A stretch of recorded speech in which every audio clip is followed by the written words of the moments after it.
¿Cómo están? Muy buenas noches. Qué gusto saludarlos. Soy Gaby Tlaseca. Bienvenidos a la mesa de martes de Debate 22. Voy a empezar este programa como lo hicimos la semana pasada, con las mismas palabras, pero con otro enfoque. Miles de mujeres siguen marchando en México y en el mundo para lograr la legalización del aborto bajo este argumento de mi cuerpo, mi decisión. Ha pasado ya más de un año desde esta decisión histórica de la Suprema Corte de Justicia de la Nación en la que se despenalizó la interrupción del embarazo. Sin embargo, 22 estados del país todavía no lo han hecho efectivo y ahorita vamos a platicar de este tema.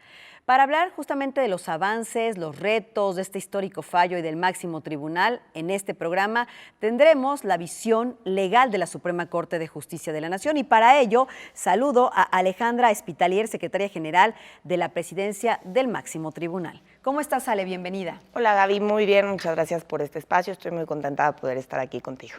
La semana pasada dábamos el panorama desde el activismo. ¿Qué pensaban las activistas? ¿Cómo veían a un año de esta histórica decisión de fallo de la Suprema Corte los avances, los retos y las oportunidades? A ver, pongamos el contexto. El 7 de septiembre del año 2021, en un día marcado en el calendario de manera muy importante en la lucha feminista, se da por una decisión histórica, porque aparte de manera unánime y sin precedentes, donde el ministro presidente Arturo Saldívar anunciaba que ninguna mujer en México podría ser procesada o sancionada por abortar. Ale, recuérdanos los alcances y cómo llegó esta decisión a sus manos. Por supuesto, muchas gracias, Gaby. Pues mira, esta resolución, por decirlo de una forma singular, está contenida por 3 expedientes que se resolvieron a partir de esta fecha que indicas y en las sesiones subsecuentes. Y en su integridad marcaron los pilares más importantes en materia de derechos sexuales de las mujeres en nuestro país. En el primer asunto, el Pleno de la Suprema Corte decidió que ninguna mujer podía ser criminalizada o podía ser privada de la libertad por ejercer su derecho a interrumpir el embarazo. Esta primera resolución, este primer enunciado, es una punta de lanza en toda América Latina, porque es la primera vez que cuando se analiza el tema de aborto, se reconoce que las mujeres son titulares de derechos y no son criminales por ejercer esta libertad para interrumpir el embarazo. Se reconoce efectivamente que la vida en gestación es es merecedor de cierta protección constitucional, pero no se puede equiparar a los derechos de alguien que ya funciona en el mundo jurídico, en el mundo real, y que tiene su esfera jurídica completa y que tiene completa libertad para decidir la continuación o no del embarazo. Entonces, ese es un primer pilar de este paquete de resoluciones. Es importantísimo porque el Pleno de la Corte reconoce que desde la dignidad de las mujeres, desde su libertad, desde el libre desarrollo de la personalidad, tienen el derecho a decidir si continúan o no con el embarazo. Asimismo, en esta resolución se reconoce este derecho no nada más a las mujeres, sino a las personas con capacidad para gestar.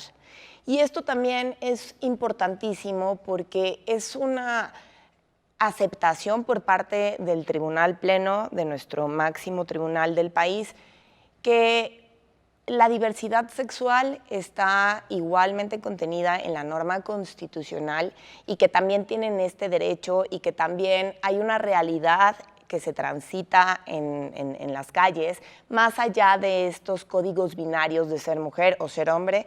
Entonces reconoce este tipo de derechos también para la diversidad sexual, que es importantísimo porque hay que recordar que no hay uniformidad en la aceptación de estos criterios, pero en la Corte, al momento de reconocer a las mujeres y a las personas con capacidad para gestar, abraza a toda la comunidad de la diversidad sexual.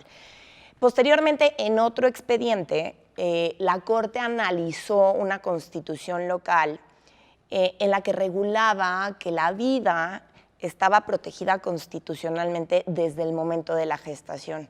Y aquí el Pleno de la Corte, las ministras y los ministros, decidieron que los estados al interior de la República no podían ir más allá de la Constitución General, no podían determinar que la protección de la vida inicia con la gestación. ¿Por qué? Porque la Constitución General no se reconoce ese apartado como tal y más bien sí se reconoce cierta protección, como te decía hace un momento, pero esa protección va incrementándose de manera paulatina conforme van aumentándose las semanas del embarazo. De ahí que en un principio esta vida en expectativa, ¿no? Tiene expectativa de ciertos derechos, pero la mujer o la persona que está gestando tiene ya su esfera completa y entonces tiene plena libertad para decidir si continúa o no con ese proceso de gestación que apenas inicia. Eso es también importantísimo porque se manda un mensaje a todas las constituciones locales, aunque solamente se estaba analizando una en particular, manda un mensaje a todos los congresos locales que no pueden disponer de este concepto de persona jurídica porque es un concepto que le corresponde al constituyente permanente, a la Constitución General.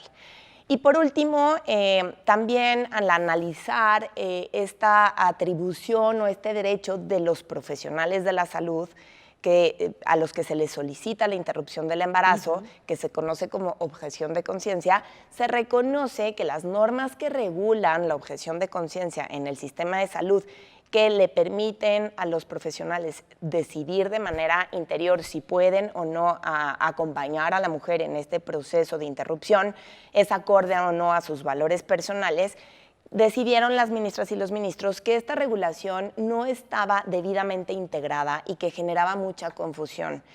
De tal manera que no les daba certeza a los profesionales de la salud en el sector público y tampoco daba la seguridad necesaria para que las mujeres que decidieran interrumpir su embarazo tuvieran la suficiente protección del Estado y el acompañamiento necesario para interrumpir su embarazo de manera legal y segura.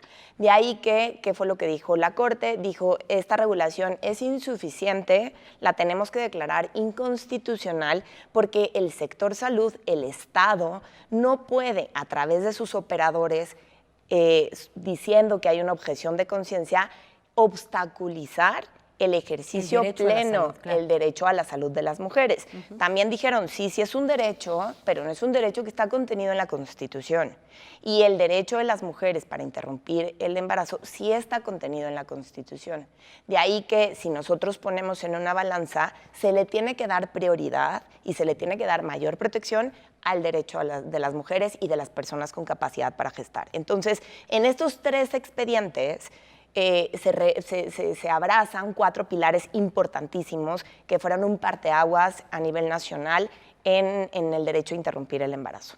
Me encanta que nos lo hayas explicado así expediente por expediente, porque eso nos va a dar pauta, mi querida Ale, regresando de la pausa, a preguntarte, por ejemplo, esta resolución jurídica, la tercera que nos platicaste de los códigos penales locales, ¿qué alcances ha tenido? Porque vemos que no todos los estados han hecho las modificaciones para dejar de despenalizar el derecho al aborto. Entonces, bueno, vámonos paso por paso. Entonces, si me lo permites, hagamos una pausa. Encantada. Y regresamos, por supuesto, claro con ese sí. tema. Estoy platicando con Alejandra Espitalier, secretaria general de la Presidencia de la Suprema Corte de Justicia de la Nación, sobre este tema de despenalizar, que no es legalizar el aborto, y también de eso vamos a platicar en un momento más. ¿Desde dónde? Desde la parte legal y desde el máximo tribunal.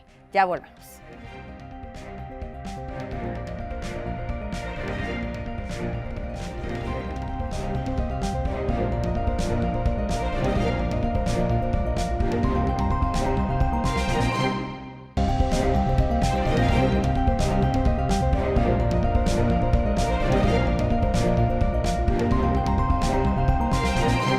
Gracias por continuar con nosotros en esta mesa de martes de Debate 22. Estamos platicando qué sucedió después de este 7 de septiembre del 2021, en el que históricamente la Suprema Corte de Justicia de la Nación despenalizó la interrupción del embarazo. A ver, mi querida Ale, nos platicabas de esos 4 pilares de esta histórica resolución. Ahora, ¿cómo ha impactado esta? Porque se suponía que esto iba a ser como un efecto dominó en los congresos locales para cambiar los códigos penales y realmente despenalizar en los diversos estados de la República Mexicana el tema de la interrupción del embarazo. Sin embargo, bueno, no ha tenido todavía el efecto que se ha esperado, aunque ha habido avances, no podemos negarlo. ¿Cómo estamos en este asunto?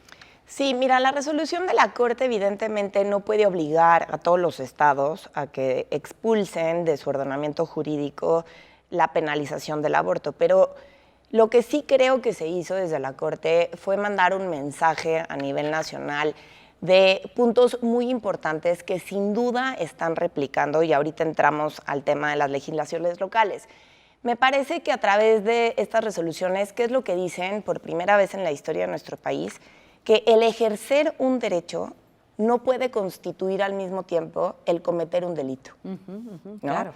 Esto es un falso debate si estás a favor de la vida o en contra de la vida. No, por supuesto que todos estamos a favor de la vida. Así es. De lo que estamos en contra es de que se criminalice a la mujer por ejercer sus derechos. Entonces, que se entienda por primera vez que ejercer un derecho no puede ser al mismo tiempo cometer un delito, me parece que ya esto es totalmente un avance que no va a poder ser, meterse de reversa tan fácilmente, ¿no? En segundo lugar, estamos protegiendo a las mujeres más vulnerables porque evidentemente las mujeres en ciertos sectores de recursos poco afortunados y con marginalidad, pues evidentemente todavía es más complicado poder ejercer abortos seguros y abortos legales. Y con todo este conocimiento público de lo que se dijo en la Corte, pues me parece que ya podría haber como un mejor acompañamiento para estos sectores que están todavía en mayor vulnerabilidad. Y en tercer lugar, me parece que con esta resolución estamos mandando una señal política de efectivamente los derechos de las mujeres deben de ser acompañados desde las diversas fuerzas políticas del país. Aunque tu código no diga lo que la Corte dijo que diga, cuando se impugne, la Corte te va a obligar a tomar cierto sentido. ¿Por qué? Porque estamos hablando de la protección de los derechos. Y en ese sentido, aunque de inmediato no se vean los cambios, creo que ya los legisladores no se van a animar, por lo menos, a hacerlo de otra forma. ¿Por qué? Porque saben que se va a impugnar y que la Corte ya decidió que esto era inconstitucional. Ahora, es importantísimo que esto se dio en septiembre de 2021. Así es. Si esto se hubiera dado en enero de 2021, esta resolución no hubiera impactado a nivel nacional, y te cuento por qué. Esta resolución se da después de lo que es la reforma judicial de 2021, que transita a una cultura de precedentes. Ahora necesitamos que nuestro máximo tribunal únicamente vote y comulgue en las razones jurídicas por una mayoría de 8 votos. Si eso pasa, esta resolución se hace obligatoria para todos los jueces a nivel nacional. Antes necesitábamos, dependiendo del expediente, pero necesitábamos que la Corte se pronunciara en el mismo sentido en 5 resoluciones, en el mismo sentido, con los mismos hechos, de tal forma que el proceso era mucho más lento. Entonces, si tú conseguías que como Corte reunieras la votación necesaria, te tenías que esperar a que llegaran 4 expedientes más en el mismo sentido. Okay. Y ahora, con esta misma resolución, con una sola resolución, obligas a todos los jueces. Entonces, ok, no está regulado en todos los códigos, ni siquiera la despenalización, deja tú la legalización del aborto. Así es. Pero todos los procesos que se impugnen por por privación de la libertad en razón de interrupción del embarazo o de aborto, los jueces ordenarán la libertad. Y eso me parece que ya es un parteaguas importantísimo, porque incluso a lo mejor ya las autoridades locales van a dejar de ejercitar la acción penal, porque saben que cuando llegue a juicio las van a liberar. Claro. Exactamente. Nosotros en la presidencia del ministro Arturo Saldívar, desde el Instituto de la Defensoría Pública, acompañamos a las mujeres que estuvieran privadas de su libertad por razón de interrupción del embarazo o por aborto, porque en función del código se nombra de manera distinta, y hemos hecho todo un ejercicio de tal forma que las estamos acompañando para que obtengan su libertad. Todos esos mensajes van permeando. Y sí, ya, claro. O sea, evidentemente abonamos en lo que está dentro de la esfera de nuestra competencia sin esperar a que los legisladores se pongan las pilas en ese sentido. Pero insisto, aunque las leyes todavía no sean uniformes en ese sentido, el mensaje ya está, el debate social ya está, el acompañamiento por los colectivos feministas y por los grupos de mujeres que levantan la voz todos los días y que, no sobra decirlo, este mérito, esta ganancia es en razón de esa lucha, pues ya no les permite como mayor margen de acción. Esta ola antiderechos difícilmente creo que alcance en materia de interrupción legal del embarazo. Totalmente. Tenemos 2 minutos antes de irnos a la pausa, pero quiero que legalmente nos expliques muy bien, tú que eres experta en derecho, despenalizar no es legalizar. ¿Por qué las activistas siguen peleando por legalizar el aborto? A ver, despenalizar, ¿qué implica? Que, como lo decía hace ratito, quienes ejerzan el derecho a interrumpir su embarazo no sean perseguidas penalmente con la privación de su libertad. Eso ya es, sin duda, un gran avance, porque estamos hablando que hace apenas año y medio esto no era una realidad en este país. Legalizar el aborto, pues evidentemente pasa por regular normativamente en cada entidad cómo las acompaña el Estado, no que les permita abortar, porque eso pues ya es el ejercicio del derecho, pero sí el sistema de salud las va a acompañar, con qué medicinas, en qué tipo de condiciones, hasta dónde alcanza la regulación normativa. Entonces, evidentemente, los grupos colectivos, pues, ¿qué es lo que quieren? Que esto ya sea un derecho en pleno ejercicio, que sea un derecho que no esté sujeto a la discrecionalidad de la autoridad. Creo que un paso bien importante es quitarle la pena de privativa de prisión. Falta todavía mucho por hacer, pero creo que ya estamos hablando de realidades bien distintas, ¿no? Obviamente también la lucha feminista, pues, ¿qué es lo que quiere? Quitarle todo este contenido moral, porque quiere que el debate sea únicamente por la exigencia de derechos de la mujer y que no vengamos con este discurso de las mujeres somos un receptáculo, que estamos diseñadas para la gestación y que valemos únicamente porque podemos acompañar el producto de la gestación, ¿no? Queremos que este debate se haga en otros terrenos. Entonces, claro que los grupos colectivos tienen todo el derecho y me parece que toda la responsabilidad social de continuar con este debate, pero insisto, no hay que desperdiciar como el logro que tenemos al día de hoy, porque creo que es una victoria bien ganada por todos estos grupos feministas. Totalmente, ya no se empieza desde el mismo lugar y esa ya es una batalla, como diciendo, con un avance importantísimo en el frente. Ale, permíteme hacer de nueva cuenta una pausa y hablaremos justamente de garantizar el acceso al aborto ahora por violación en las instituciones públicas, sobre todo en menores de edad, que es un tema también complejo y difícil, pero en el que también hay avances y lo platicamos después de esta pausa, ¿te parece? Por supuesto. Ya volvemos, estamos hablando con Alejandra Hospitalier, secretaria general de la Presidencia de la Suprema Corte de Justicia de la Nación, parte de este equipo que hizo posible pues este fallo, esta resolución histórica que hoy estamos dimensionando. Ya volvemos.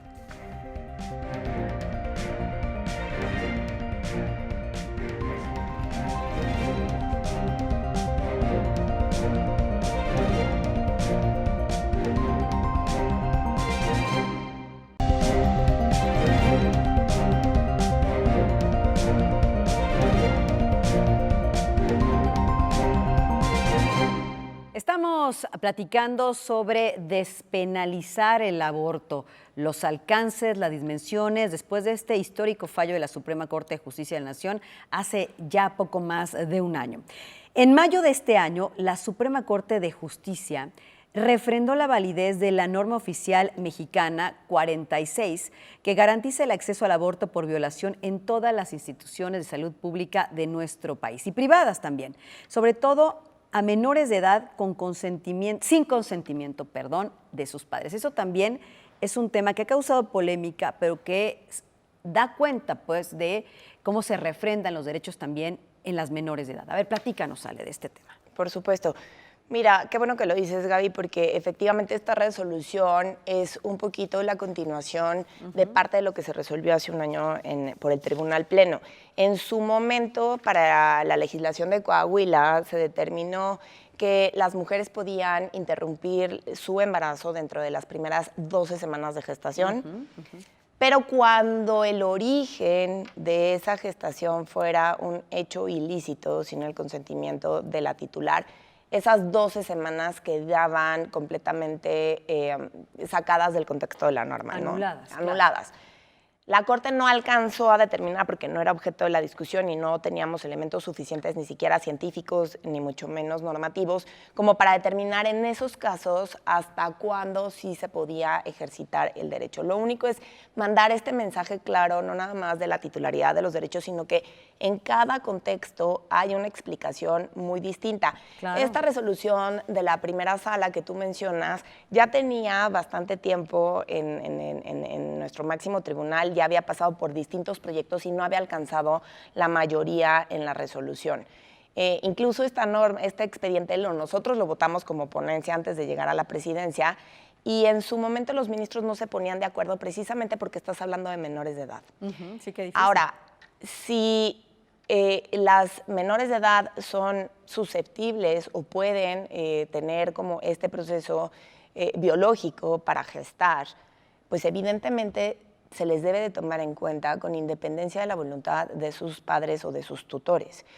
Regresamos a lo mismo, es titularidad de la persona que está dentro de su cuerpo gestando, ya sea mujer menor de edad o persona con capacidad para gestar.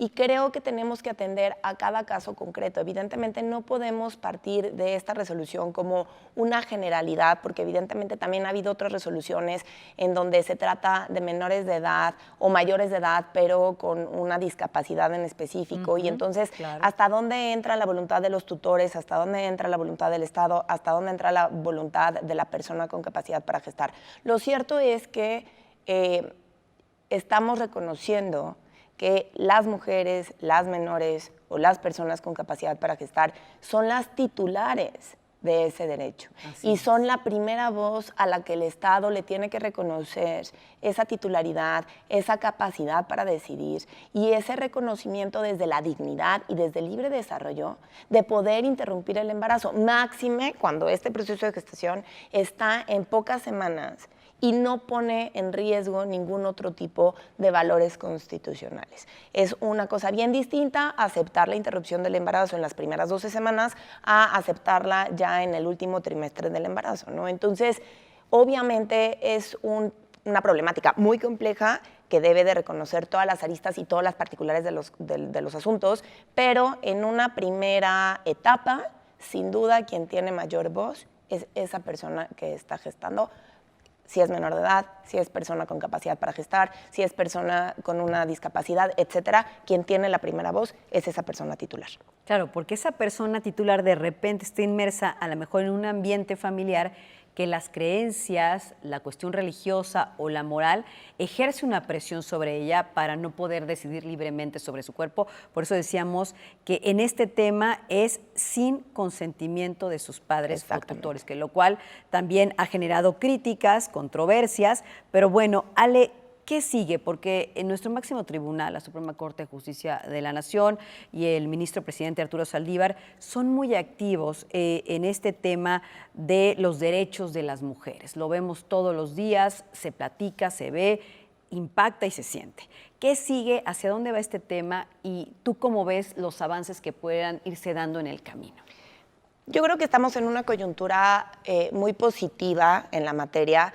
No veo que las probabilidades para que esto cambie y que exista un retroceso sean altas, a diferencia de lo que pasó en la Corte Americana, que tenían una integración conservadora en donde con esta nueva resolución echó para atrás los derechos a la interrupción del embarazo en un país que tenía o que era pionero, que incluso que nosotros antes de la materia.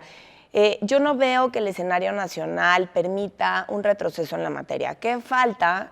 Pues evidentemente que se siga consolidando, que los grupos colectivos sigan presentando casos estratégicos para que la Corte se siga pronunciando en casos específicos que nos permitan tener una línea jurisprudencial para el entendimiento global del asunto.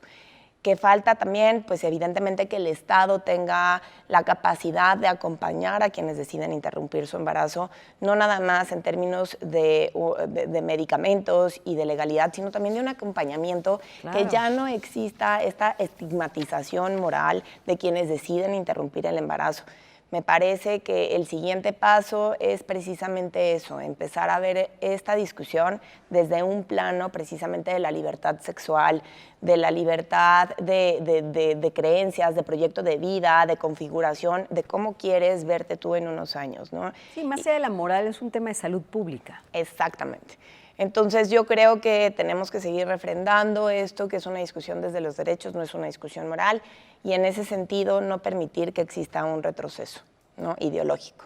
Por supuesto, Ale, pues yo te invito a que, así como nos acompañaste hoy, hay muchos asuntos de verdad legales que nos impactan todos los días, que hay que entender de manera clara y precisa para hacerlos nuestros, por supuesto, porque ese es el tema. Te agradezco mucho que nos hayas acompañado, que nos hayas puesto sobre la mesa claramente todo este tema, su impacto, sus retos y sus oportunidades. Y bueno, pues a ver si te vienes de vez en cuando para seguir platicando de este y otros temas. Feliz de la vida, Gaby. Muchísimas gracias. Claro que tenemos mucho que platicar y mucho que refrendar en todos estos temas. Entonces yo feliz de la vida de estar por acá. Muchísimas gracias. Gracias a Alejandra Espitalier. Ella es experta en Derecho Constitucional, pero bueno, brazo derecho del ministro presidente Arturo Saldívar. Tiene un equipo talentosísimo, ya lo vimos, y es secretaria general de la Presidencia de la Suprema Corte de Justicia de la Nación. Muchísimas gracias otra vez, Ale, por acompañarnos. Y gracias a ustedes, como siempre, por darse cita cada martes conmigo en esta mesa de martes de Debate 22. Soy Gaby Tlaseca y los espero, como siempre, la próxima semana. Buenas noches.